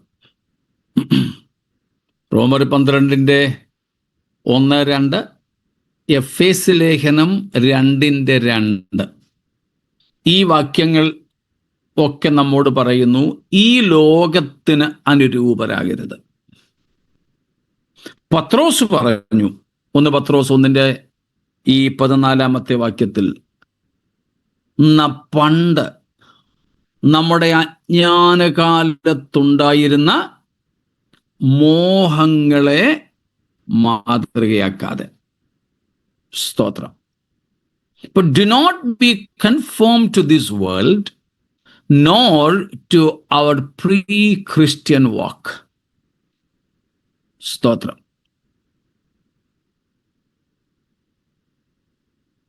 ഇന്ന് നമ്മുടെ ജീവിതത്തിൽ രക്ഷിക്കപ്പെടുന്നതിന് മുമ്പുണ്ടായിരുന്ന നടപ്പിൻ്റെ എത്ര ശതമാനം, ആവർത്തിക്കുന്നു, നാം രക്ഷിക്കപ്പെടുന്നതിന് മുമ്പുണ്ടായിരുന്ന ജീവിതശൈലിയുടെ സ്വഭാവത്തിൻ്റെ എത്ര ശതമാനം ഇന്ന് നമുക്കുണ്ട്? എന്നോടൊന്നും പറയണ്ട, ഒന്ന് വിലയിരുത്താൻ വേണ്ടി ചോദിക്കുക. സ്തോത്രം. പ്രിയരെ, നാം കർത്താവിനോട് കൂടെ പോകാനിരിക്കുന്നവരാണെങ്കിൽ ഈ ലോകത്തിന് നാം അനുരൂപരാകരുത്. സ്തോത്രം. ഈ ലോകത്തിന് നാം അനുരൂപരാകരുത്. എനിക്ക് ഓർമ്മയുണ്ട്, ഞാൻ ഒരു സഭയിൽ ശുശ്രൂഷിക്കുന്ന സമയത്ത് അവിടെ കുറേ ചെറുപ്പക്കാരെ കുട്ടികളുണ്ട്, ടീനേജേഴ്സ്. ചെറുപ്പക്കാരെന്ന് പറഞ്ഞാൽ മീശൻ താടിയൊക്കെ കിളിർത്തു വരുന്ന ഒരു സമയം. പുരുഷന്മാർക്കറിയാം ആ സമയത്തെ ആൺകുട്ടികളുടെ മാനസികാവസ്ഥ. ഇവർ കണ്ടുവച്ചിരിക്കുന്ന പലരുണ്ട്, അവരെ പോലെയൊക്കെ അവർക്ക് താടി മീശയൊക്കെ വെക്കണം, എന്നാലൊട്ട് വന്നോ അതുമില്ല. പിന്നെ ചിലർക്കാണെങ്കിൽ വടിച്ച് കളയണം, അപ്പം ചിലടത്തൊക്കെ വെക്കണം. അപ്പം ആ ഇടയ്ക്കാണ് ആൾക്കാർ അവിടെ ഇവിടെയൊക്കെ താടി വെക്കുന്ന ഒരു രൂപം തുടങ്ങിയത്. അപ്പോഴത്തേക്കിന് ഈ കുട്ടികൾ അങ്ങനെ അവർ കണ്ടിട്ടുള്ള രീതിയിൽ അവിടെയും ഇവിടെയൊക്കെ മുടിയും താടിയൊക്കെ വളർത്താൻ തുടങ്ങി. അപ്പനും അമ്മയൊക്കെ അവരോട് പറഞ്ഞു, കേട്ടില്ല. ഒടുവിൽ അപ്പനും അമ്മയും ഈ പിള്ളേരെയും കൊണ്ട് എൻ്റെ അടുത്ത് വന്നു. ചർച്ചിലെ ഉപദേശിയല്ലേ, സാധാരണ ഞാൻ പറയുന്നത് കേൾക്കുന്ന കുട്ടികളാണ്. പക്ഷേ അന്ന് ഞാൻ വിളിച്ച് അവരോട് സംസാരിച്ചപ്പോൾ ഇവരൊരു കൊച്ചു ഗ്യാങ് ഉണ്ട്, ഒരു കൊച്ചു ഗ്രൂപ്പുണ്ട്. അവർ പതിയെ തലയൊക്കെ കുനിച്ച് തല ചൊറിഞ്ഞുകൊണ്ട് എന്നോട് ചോദിച്ചു, പാസ്റ്ററങ്കിളെ, ഇങ്ങനെ അവിടെയും ഇവിടെയും ഒക്കെ മീശ വെക്കരുതെന്ന്, താടി വെക്കരുതെന്ന്, ഇങ്ങനെ വടിക്കരുതെന്ന് റെഫറൻസ് വല്ലതും ഉണ്ടോ? ഞാനും തല കുനിച്ചു. ഞാൻ പറഞ്ഞു, മക്കളെ, റെഫറൻസ് ഒന്നും ഇല്ല. കർത്താവിന് എത്രയും വീതി വേണം, എവിടെയൊക്കെ താടി വളർത്താം, എവിടത്തെയൊക്കെ വടിക്കണം, ഇതിനൊന്നിനും റെഫറൻസ് ഇല്ല മക്കളെ എന്ന് പറഞ്ഞു. ഈ കുഞ്ഞുങ്ങൾ അങ്ങോട്ടും ഇങ്ങോട്ടും കുനിഞ്ഞു നിന്നുകൊണ്ട് നോക്കി, നമ്മൾ പാസ്റ്ററങ്കിളിനെ തോപ്പിച്ചടാ എന്ന ഭാവത്തിൽ. ഞാനും ഇത് കണ്ടു. എനിക്ക് വേറെ ഒന്നും പറയാൻ ആ സമയത്ത് കഴിഞ്ഞില്ല. ഇവരും അങ്ങോട്ടും ഇങ്ങോട്ടും നോക്കി വിജയഭാവത്തോടെ എൻ്റെ മുമ്പിൽ നിന്ന് പോയി. ഇവർ എന്ന് അവരുടെ അപ്പനും അമ്മയോടൊക്കെ പറഞ്ഞു, ഞങ്ങൾ പാസ്റ്ററങ്കിളിനെ തോപ്പിച്ചു. അവർ വന്ന് എന്നോട് ചോദിച്ചു. ഞാൻ പറഞ്ഞു, ഇതുപോലെയാ. എൻ്റെ മനസ്സിന് ഇതൊത്തിരി അങ്ങ് അലട്ടി. ഈ കുഞ്ഞുങ്ങൾക്ക് തൃപ്തികരമായ ഒരു മറുപടി കൊടുക്കാൻ പറ്റിയില്ലല്ലോ. എന്നെ വല്ലാതെ ആ ദിവസങ്ങളൊക്കെ ഇങ്ങനെ അലട്ടി. അങ്ങനെ ഇരിക്കുമ്പം ഒരു ദിവസം ഉച്ച കഴിഞ്ഞിട്ട് അന്ന് അവിടെ ആ ചർച്ചിന് ഒരു 4 വീലറുണ്ട്. അത് റോഡിലാണ് പാർക്ക് ചെയ്യുന്നത്. ഞാനൊരു ഉച്ച കഴിഞ്ഞ് വണ്ടി കഴുകി തുടച്ചുകൊണ്ടിരിക്കുമ്പോൾ ഞാനിങ്ങനെ പ്രാർത്ഥിക്കുക, കർത്താവേ, ഞാൻ ഈ വണ്ടി ഒരു പൊടി പോലും ഇല്ലാത്തതുപോലെ പല ആംഗിളിൽ നിന്ന് മാറി നോക്കി നോക്കി തുടച്ച് വൃത്തിയാക്കുന്നു, കഴുകുന്നു. കർത്താവേ, ഇതുപോലെ എൻ്റെ ജീവിതത്തെ അങ്ങൊന്ന് കഴുകണേ എന്നൊക്കെ പറഞ്ഞ് ഞാനും കർത്താവുമായിട്ട് ഇങ്ങനെ ഒരു ഭയങ്കര അടുത്ത സംഭാഷണത്തിൽ കൂട്ടായ്മയിൽ ഏർപ്പെട്ടിരിക്കുമ്പം കർത്താവ് പെട്ടെന്ന് ചോദിച്ചു, മോനെ, കഴിഞ്ഞ ആഴ്ച നിന്റെ ചർച്ചിലെ പിള്ളേരുടെ മുമ്പിൽ നീ തോറ്റുപോയി അല്ലേ? അതെ കർത്താവേ. സാരമില്ല, നീ അവരോട് ഒരു ചോദ്യം ചോദിക്കാൻ പറഞ്ഞു. അവരോട് ചോദിക്കേണ്ട ചോദ്യം, നിങ്ങൾ റെഫറൻസ് ചോദിച്ചു, ശരി, റെഫറൻസ് ഒന്നുമില്ല. പക്ഷെ വേദപുസ്തകത്തിൽ ദൈവഭക്തിയോടെ ജീവിച്ച ദൈവമക്കളുടെ മാതൃകയാണോ നിങ്ങൾ പിൻപറ്റുന്നത്, അതോ ഈ മാതൃക നിങ്ങൾക്ക് ലോകത്തിൽ നിന്നാണോ കിട്ടിയത്? ഈ ഒരു ചോദ്യം മാത്രം നീ ചോദിച്ചാൽ മതി എന്ന് പറഞ്ഞു. ആ സന്ദർഭത്തിൽ എനിക്കുണ്ടായ ആശ്വാസം, അതെനിക്കൊന്നൊരു ബുധനാഴ്ച വ്യാഴാഴ്ച മറ്റോ, എനിക്കൊന്ന് ഞായറാഴ്ച ആയാൽ മതിയെന്നും പറഞ്ഞിരിക്കുക. കാരണം ഞായറാഴ്ച എല്ലാവരെയും കിട്ടത്തുള്ളല്ലോ. ഒന്ന് ഞായറാഴ്ച ആയാൽ മതി.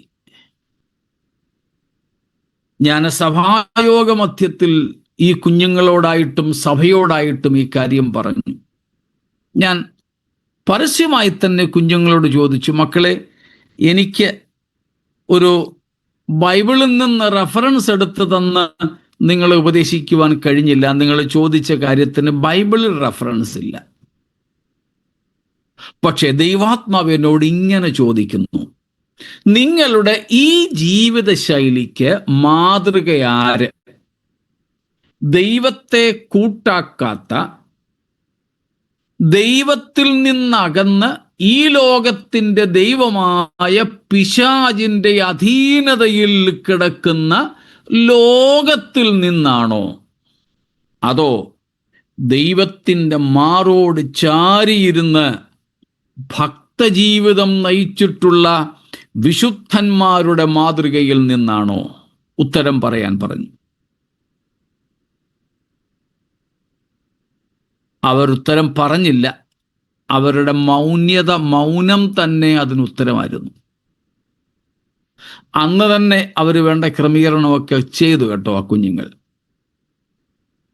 ഇന്ന് രാത്രിയിൽ ഞാനും നിങ്ങളും നമ്മളോട് ചോദിക്കേണ്ട കാര്യം, നമ്മൾ ചെയ്യുന്ന ഓരോ നിസ്സാര കാര്യം പോലും, അത് നമ്മൾ ഉപയോഗിക്കുന്ന ഒരു ഭാഷയോ ഒരു ശൈലിയോ ആകട്ടെ, അതുപോലും നമ്മൾ എവിടെ നിന്നും എടുത്തതാ? ലോകത്തിൽ നിന്നാണോ, അതോ ഭക്തന്മാരുടെ ജീവിതത്തിൽ നിന്നാണോ? സ്തോത്രം. നമ്മുടെ ഭക്ഷണ ശൈലി ഉൾപ്പെടെ, വസ്ത്രധാരണ ശൈലി ഉൾപ്പെടെ, നമ്മൾ പണം സമ്പാദിക്കുന്നതും ചിലവഴിക്കുന്നതും ഉൾപ്പെടെ, സ്തോത്രം, ആരാണ് നമുക്ക് മാതൃക? ദൈവമില്ലാത്ത ലോകമാണോ? സ്തോത്രം. മനസ്സിലായോ? ദൈവമില്ലാത്ത ലോകമാണോ, അതോ ദൈവാധിപത്യത്തിന് കീഴിൽ ജീവിച്ച ഭക്തന്മാരാണോ? സ്തോത്രം. എൻ്റെ കൂടെ നിങ്ങളെല്ലാം വരുന്നുണ്ടെന്ന് കരുതുന്നു. സ്തോത്രം. അപ്പൊ നാം നമ്മുടെ കർത്താവിൻ്റെ വരവിൽ എടുക്കപ്പെടണമെങ്കിൽ ഈ ലോകത്തിന് അനുരൂപരാകരുത്. നമ്മുടെ ക്രിസ്തുവിലാകുന്നതിന് മുമ്പുള്ള മോഹങ്ങളെയും മാതൃകയാക്കരുത്. സ്തോത്രം. നമ്മൾ ചിന്തിച്ചു വരുന്ന ഓരോ വിഷയങ്ങൾ അതിൻ്റെ അടുക്കിന് ഒന്ന് ചിന്തിച്ചു പൊക്കണം കേട്ടോ. അടുത്തതായിട്ട് നമുക്ക് ചിന്തിപ്പാനായിട്ടുള്ളത്. സ്തോത്രം.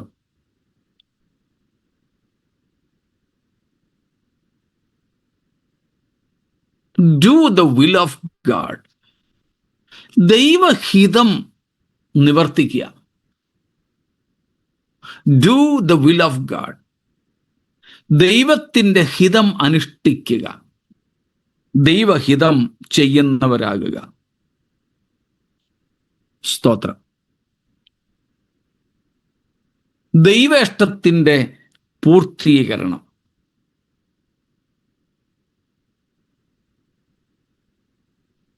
നമ്മുടെ കർത്താവായ യേശു നമുക്കതിന് മാതൃകയാണ്.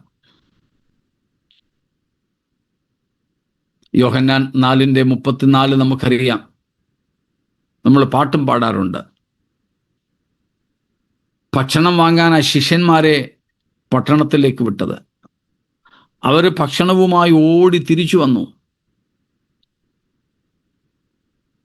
ആ സമയത്ത് യേശു കർത്താവ് ചിലരോടൊക്കെ സംസാരിക്കുക. അതങ്ങോട്ട് കഴിഞ്ഞപ്പോൾ തന്നെ ശിഷ്യന്മാര് കൊണ്ടുവന്ന അപ്പമൊക്കെ ആയിട്ട് അങ്ങോട്ട് ചെന്നപ്പം കർത്താവ് പറഞ്ഞു, എനിക്കിപ്പോൾ വേണ്ട.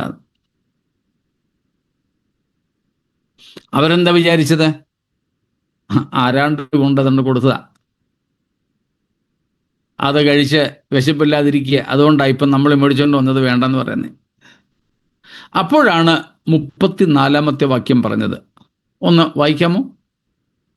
ജോൺ 4:34. യേശു അവരോട് പറഞ്ഞത്, എന്നെ അയച്ചവന്റെ ഇഷ്ടം ചെയ്ത് അവന്റെ പ്രവൃത്തി തികയ്ക്കുന്നത് തന്നെ എന്റെ ആഹാരം. സ്തോത്രം. എന്നെ അയച്ചവന്റെ ഇഷ്ടം ചെയ്ത് അവന്റെ പ്രവൃത്തി തികയ്ക്കുന്നത് തന്നെ എൻ്റെ ആഹാരം. സ്തോത്രം. യേശു ക്രിസ്തു എന്തിനാണ് പ്രാധാന്യം നൽകിയത്? പിതാവായ ദൈവത്തിൻ്റെ ഇഷ്ടം നിവർത്തിപ്പാൻ, ദൈവഹിതത്തിൻ്റെ പൂർത്തീകരണത്തിനായി. അതുകൊണ്ടാണ് പറഞ്ഞത്, വിശന്ന് കൊടലുകരിഞ്ഞിരിക്കുന്ന യേശുവാ. പക്ഷെ ആഹാഞ്ഞു, ഇതിനേക്കാൾ ശ്രേഷ്ഠമായ ആഹാരം എനിക്കുണ്ട്. അത് മറ്റൊന്നുമല്ല, എന്നെ അയച്ചവൻ്റെ വേല തികയ്ക്കുക, അവൻ്റെ ഇഷ്ടം നിവർത്തിക്കുക. സ്തോത്രം. വേല തികയ്ക്കുക, ഇഷ്ടം നിവർത്തിക്കുക. ആരുടെ? അയച്ചവൻ്റെ. സ്തോത്രം. നമ്മളെ ഓരോരുത്തരെയും കുറിച്ച് ദൈവത്തിന് ഓരോ ഇഷ്ടമുണ്ട്. നമ്മളെ എല്ലാവരെയും കുറിച്ച്, സ്തോത്രം,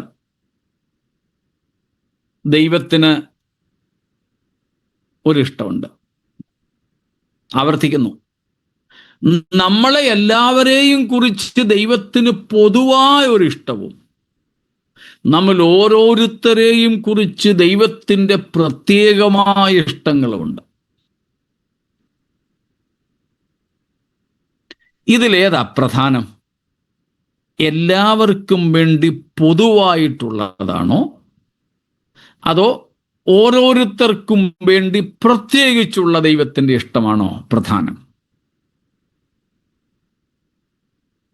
എന്തു പറയുന്നു? ഒന്ന് കൂടെ വരുമോ?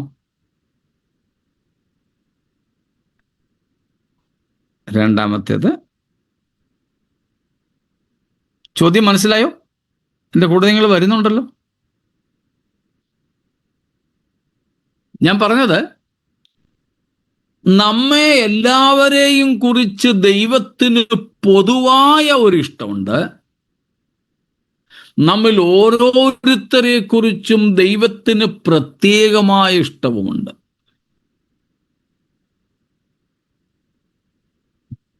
ഇതിലേതാ ഏറെ പ്രാധാന്യമുള്ളതെന്നാണ് ചോദ്യം.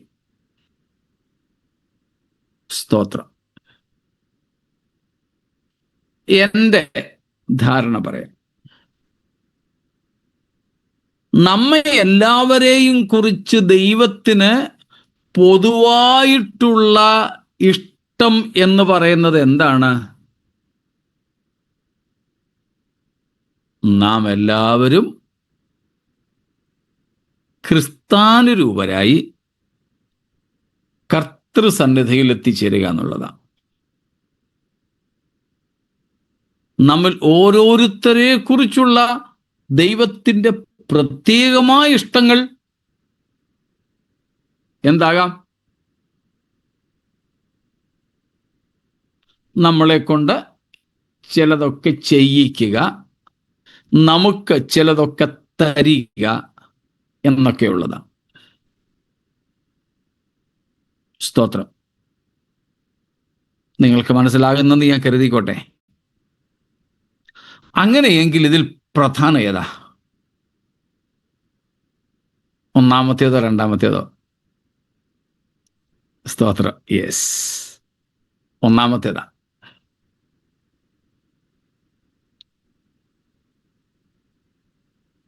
എന്നെ കൊണ്ട് ദൈവം ചെയ്യിക്കുവാൻ ഉദ്ദേശിക്കുന്ന കാര്യങ്ങൾക്ക് ഞാൻ നിന്നുകൊടുത്തില്ലെങ്കിലും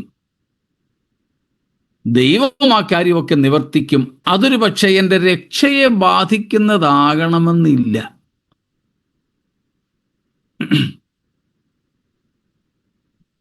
എന്നാൽ നമ്മെ എല്ലാവരെയും കുറിച്ചുള്ള ദൈവത്തിൻ്റെ പൊതുവായ ഹിതം എന്ന് പറയുന്നത് നാം ആരും നശിച്ചു പോകാതെ എല്ലാവരും നിത്യജീവൻ പ്രാപിക്കണം.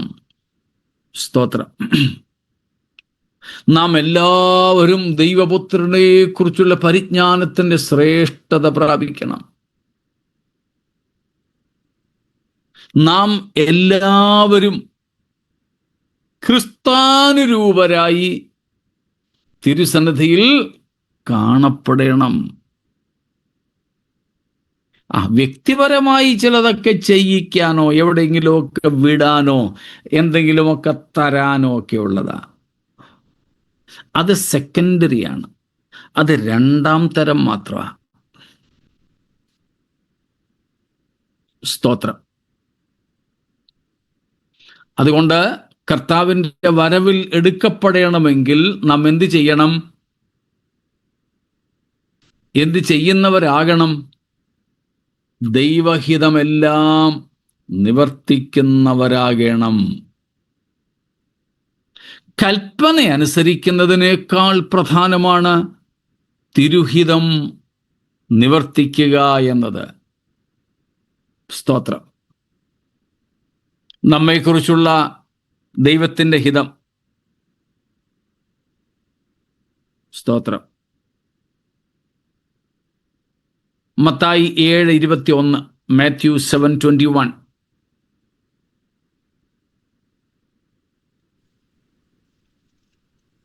എന്നോട് കർത്താവേ കർത്താവേ എന്ന് പറയുന്നവർ ഏവനുമല്ല, സ്വർഗസ്ഥനായ എന്റെ പിതാവിന്റെ ഇഷ്ടം ചെയ്യുന്നവൻ അത്രേ സ്വർഗരാജ്യത്തിൽ കടക്കുന്നത്. കണ്ടോ? സ്വർഗരാജ്യത്തിൽ കടക്കുന്നതാര്?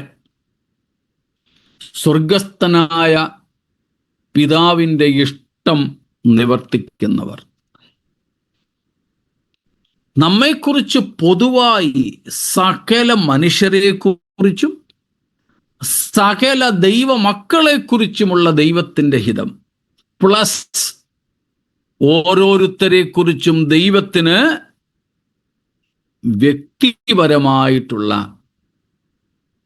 ഇഷ്ടം. സ്തോത്രം.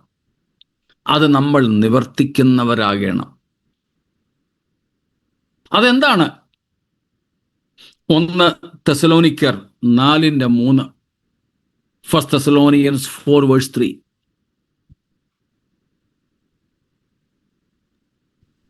ദൈവത്തിന്റെ ഇഷ്ടമോ നിങ്ങളുടെ ശുദ്ധീകരണം തന്നെ. ദൈവത്തിൻ്റെ ഇഷ്ടമോ നമ്മുടെ ശുദ്ധീകരണം തന്നെ. സ്തോത്രം. ദൈവത്തിന് നമ്മെക്കുറിച്ചൊരു ഇഷ്ടമുണ്ട്. അത് നമ്മൾ വിശുദ്ധീകരിക്കപ്പെട്ടവരാവുക എന്നതാണ്. വിശുദ്ധീകരിക്കപ്പെടുക.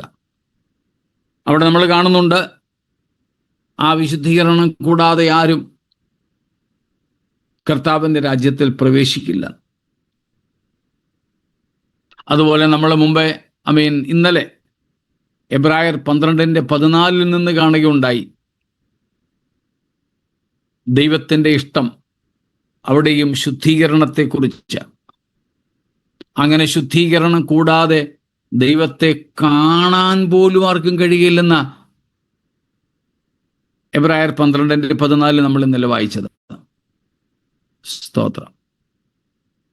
അപ്പോൾ ദൈവത്തിൻ്റെ ഹിതം നിവർത്തിക്കുന്നവരാവുക, ദൈവേഷ്ടം നിവർത്തിക്കുവാൻ നാം നമ്മെ തന്നെ സമർപ്പിക്കാം.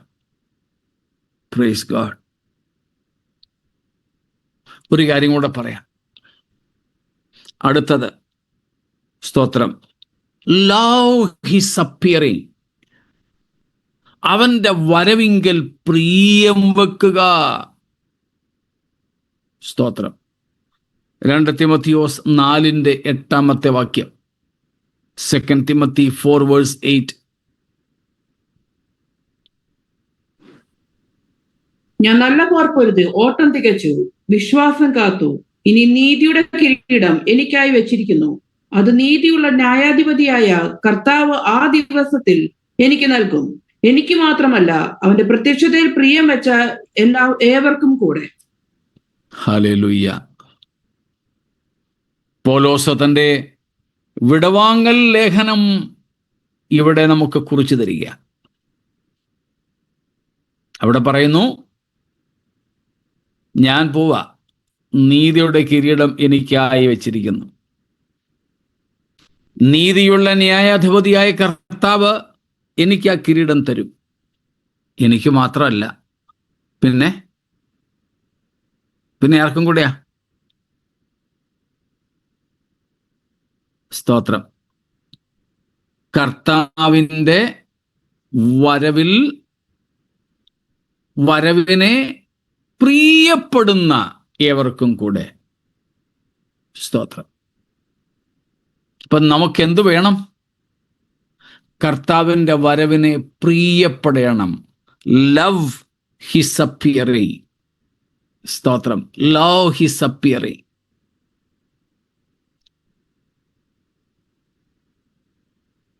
രാവിലെ കുഞ്ഞുങ്ങളെ സ്കൂളിൽ വിട്ടിട്ട്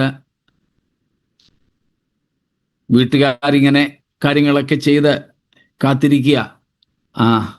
ഇപ്പൊ വരും. സ്തോത്രം.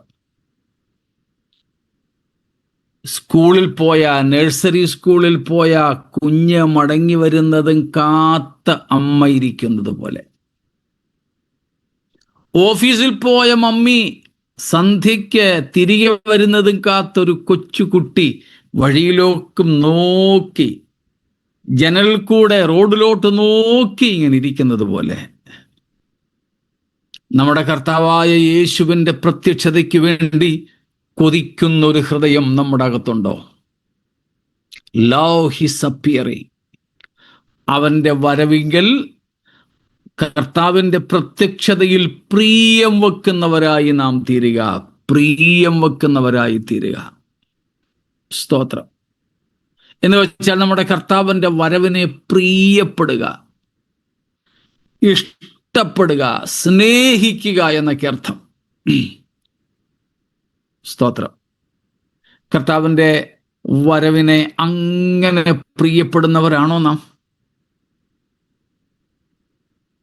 സ്തോത്രം. നമ്മുടെ ഹൃദയത്തിൻ്റെ ഏറ്റവും വലിയ വാഞ്ച നമ്മുടെ കർത്താവിൻ്റെ വരവാണോ? Praise God. ഒരു കാര്യം കൂടെ പറഞ്ഞ് ഞാൻ അവസാനിപ്പിക്കാം. 5 മിനിറ്റ് ഉണ്ടല്ലോ. സ്തോത്രം. അതാണ് B BC in the busyness of the master. Be busy in the busyness of the master. നമ്മുടെ യജമാനന്റെ ശുശ്രൂഷയിൽ ബദ്ധരായിരിക്കുക. സ്തോത്രം.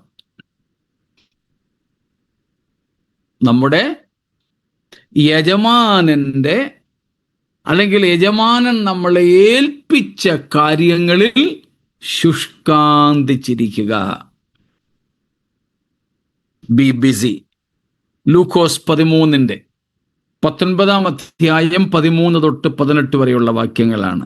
സ്തോത്രം. ലൂക്കോസ് 19 13 മുതൽ 18 വരെയുള്ള വാക്യങ്ങൾ. അത് മുഴുവനും വായിക്കുവാൻ നമുക്ക് നേരെയില്ലല്ലോ. സ്തോത്രം. അവിടെ ഒരു യജമാനൻ ചിലർക്കൊക്കെ ചിലത് കൊടുത്തിട്ട് ദൂരദേശത്തേക്ക് പോയി. അവർക്ക് 2-3 ദാസന്മാരെ വിളിച്ച് അവരവരുടെ കഴിവിനനുസരിച്ച് എന്തൊക്കെയോ ബിസിനസ് ചെയ്യാൻ കൊടുത്ത താലന്തുകളെന്ന് നമുക്ക് തൽക്കാലം അങ്ങ് വിളിക്കാം. താലന്ത്. സ്തോത്രം. നമുക്കറിയാം എന്തിനാ കൊടുത്തത്.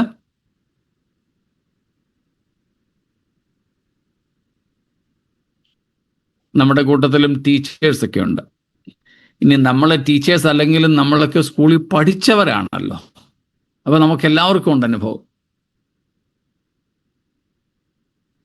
ടീച്ചറ് ക്ലാസ്സിൽ നിന്ന് അങ്ങോട്ടും ഇങ്ങോട്ടും ഒക്കെ പോകുമ്പോൾ ബോർഡിൽ ഒരു കണക്ക് എഴുതിയിട്ടേക്കും. എളുപ്പം ചെയ്തു വെക്കുന്നു പിള്ളേരെ. ക്ലാസ് വർക്ക് എന്നാണ് നമ്മളതിനെ വിളിക്കുന്നത്. എന്തിനാ ഈ ക്ലാസ് വർക്ക് ടീച്ചേഴ്സ് കുഞ്ഞുങ്ങൾക്ക് നൽകുന്നത്? സ്തോത്രം. സാറ് ക്ലാസ്സിലില്ലാത്ത സമയത്ത് പിള്ളേർ അങ്ങോട്ടും ഇങ്ങോട്ടും കളിച്ചും ചിരിച്ചും സംസാരിച്ചും സമയം നഷ്ടമാക്കാതിരിക്കാനും പഠനത്തിൽ നിന്ന് ശ്രദ്ധ മാറാതിരിക്കാനും ഒക്കെ ടീച്ചർ ക്ലാസ് വർക്ക് കൊടുത്തിട്ടോ. ഇതുപോലെ നമ്മുടെ യജമാനൻ പോയിരിക്കുക. രാജത്വം പ്രാപിച്ചവൻ മടങ്ങി വരും. അതുവരെ നമ്മൾ നമ്മുടേതായ കാര്യങ്ങളിൽ ഏർപ്പെടാതിരിക്കേണ്ടതിന് നമ്മൾ നമ്മുടെ സ്തോത്രം. കർത്താവ് നമുക്ക് ചിലത് തന്നിട്ട് പോയിരിക്കുക. കർത്താവിന് വേണ്ടിയിട്ടൊന്നുമല്ല, പക്ഷെ നമ്മളെ ഒന്ന് എൻഗേജ് ആക്കി നിർത്താൻ, നമ്മളെ ഒന്ന് ദൈവിക വിഷയങ്ങളിൽ തിരക്കുള്ളവരാക്കി നിർത്താൻ. എന്നാൽ പ്രിയരെ, ദൈവിക വിഷയങ്ങളിൽ ശുഷ്കാന്തിയുള്ളവരായി നിൽക്കേണ്ടതിന് ദൈവം നമുക്ക് നൽകിയിട്ടുള്ള കാര്യങ്ങളെ നാം ആ ഒരു താലന്ത് ലഭിച്ചവന്റെ കൂട്ട് കുഴിച്ചിടുകയാണോ? അതോ നമ്മുടേതായ വിഷയങ്ങളിൽ നമ്മൾ തിരക്കുള്ളവരാണോ? അതോ കർത്താവിൻ്റെ വിഷയങ്ങളിലാണോ? സ്തോത്രം. നമ്മുടെ കർത്താവ് വരുമ്പോൾ നമ്മളെ വേറെ ഒരു പണിയില്ലാതെ ചുമ്മാതെ കുത്തിയിരിക്കുന്നവരും കിടക്കുന്നവരും ഉറങ്ങുന്നവരും ഒന്നുമായി കാണരുത്. സ്തോത്രം. നമ്മുടെ കർത്താവ് വരുമ്പോൾ നാം കർത്താവിൻ്റെ നാമത്തിന് വേണ്ടി അത്യധ്വാനം ചെയ്യുന്നത് കാണുവാനിടയാകണം. Let's be busy in our master's business. സ്തോത്രം. അങ്ങനെയുള്ളവരെ തൻ്റെ അടുക്കൽ ചേർത്ത് പ്രതിഫലം വിഭജിക്കുവാൻ നമ്മുടെ കർത്താവ് വരുന്നു. നമുക്കിന്ന് കേട്ട വചനത്തിൻ്റെ മുമ്പിൽ നമ്മെ തന്നെ ഒരുക്കാം. ഒരു ശരിയായ ഒരുക്കത്തോടെ ക്രിസ്തുവിൻ്റെ പുനരാഗമനത്തിനായി കാത്തിരിക്കുവാൻ നമ്മെ നമുക്ക് സമർപ്പിക്കാം. ഈ വചനങ്ങളാൽ ദൈവം നമ്മെ അനുഗ്രഹിക്കുമാറാകട്ടെ. ദൈവത്തിന് മഹത്വം. ഇത്രത്തോളം സമയം ദൈവത്തിൻ്റെ വചനത്തിൻ്റെ ആഴങ്ങളെ ദൈവദാസനിൽ കൂടെ നമുക്ക് കേൾക്കുവാൻ ദൈവം കൃപ ചെയ്തു. എങ്ങനെ ഒരുങ്ങണമെന്നുള്ള വിഷയത്തെ ആസ്പദമാക്കി ഇന്ന് 7ാമത്തെ ദിവസവും ദൈവദാസൻ പരിശുദ്ധാത്മ നിറവിൽ നമ്മളോട് സംസാരിച്ചു. ഹല്ലേലൂയ, സ്തോത്രം. കഴിഞ്ഞ ദിവസങ്ങളൊക്കെ നമുക്ക് കേട്ട വചനങ്ങൾ വളരെ അനുഗ്രഹമായിരുന്നു. നമ്മുടെ ജീവിതത്തിൽ വലിയ വിലയേറിയതാണ്. ഈ ദിവസങ്ങളിൽ കേൾക്കുന്ന വചനങ്ങൾ നമ്മുടെ ജീവിതത്തിൽ അനുസരിപ്പാൻ അത് ഹല്ലേലൂയ നമ്മളെ എല്ലാവരെയും ദൈവം സഹായിക്കട്ടെ. ഇപ്പോൾ പ്രാർത്ഥിച്ച് ദൈവദാസനെ ധാരാളമായി അനുഗ്രഹിക്കട്ടെ. ഇപ്പോൾ നമുക്ക് പ്രാർത്ഥിച്ച് അവസാനിപ്പിക്കാനുള്ള സമയമാണ്.